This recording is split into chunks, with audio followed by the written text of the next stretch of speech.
ఎందుకు కృంగిపోతున్నావు? ఎందుకు బాధపడుతున్నావు? ఎందుకు నిస్సహాయ స్థితిలోకి వెళ్తున్నావు? అందరి జీవితాలు బాగానే ఉన్నాయి.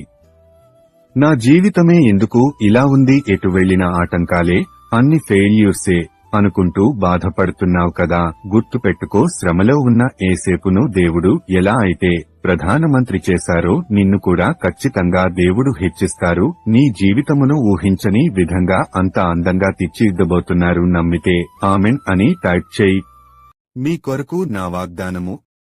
నా ప్రియమైన బిడ్డలారా, వివాహము కావటం లేదని, ఉద్యోగం రావటం లేదని, ఉద్యోగం పర్మినెంట్ అవటం లేదని, సంతానం కలగటం లేదని బాధపడుతున్నారా? బాధపడకండి. నేను మీకు సహాయము చేయబోచున్నాను గనుక మీరు సంతోషించుడి. ఇదే యెహోవా వాక్కు. భయపడకు, బాధపడకు, ధైర్యంగా ఉండు. నా జీవితం ఇంతే, ఇంక నా జీవితం ముందుకు వెళ్లదు, నా పరిస్థితులను ఏమీ బాగోలేదు అని అనుకుంటూ చింతిస్తున్నావు కదా. ఊహించిన దానికన్నా అద్భుతమైన మేలు చేయబోతున్నారు.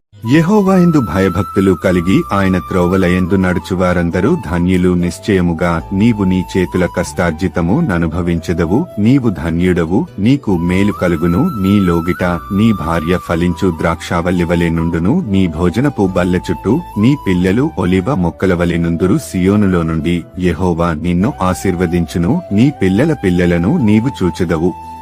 నీవు కన్నీరు విడుచుట చూచితిని. నీ ప్రార్థన నేను అంగీకరించియున్నాను గనుక భయపడకు. నీ ప్రార్థనకు జవాబు ఇచ్చుచున్నాను. మీరు నాకు ప్రార్థన చేసిన ఎడల నేను ఆలకింతును. మీరు నన్ను వెదికిన ఎడల పూర్ణ మనస్సుతో నన్ను గూర్చి విచారణ చేసిన ఎడల మీరు నన్ను కనుగొందురు. నన్ను నేను మీకు కనుపరుచుకొందును. ఇదే యెహోవా వాక్కు. నా పిల్లలారా, మీరెందుకు భయపడుతున్నారు? మీరెందుకు బాధపడుతున్నారు? నేను మీకు తోడైయున్నాను. మీ కష్టాల నుండి, మీ బాధల నుండి, మీ అప్పుల నుండి మిమ్మల్ని విడిపించెదను. మీరు నాకు ప్రార్థన చేయుచు ప్రతి దినము నా వాక్యమును చదువుకొనుడి. అప్పుడు నేను మీకు సహాయము చేసెదను. మీరు నెమ్మది పొందెదరు. నా బిడ్డా, నువ్వు చూసే మోహపు చూపుల వల్ల నా ముఖము మీద ఉమ్మి వేశారు. నువ్వు తలంచే చెడు తలంపుల వల్ల నా తల మీద ముళ్ల కిరీటం పెట్టారు. నీ చేతులతో నువ్వు చేసిన పాపముల వల్ల నా చేతులలో మేకులు కొట్టారు.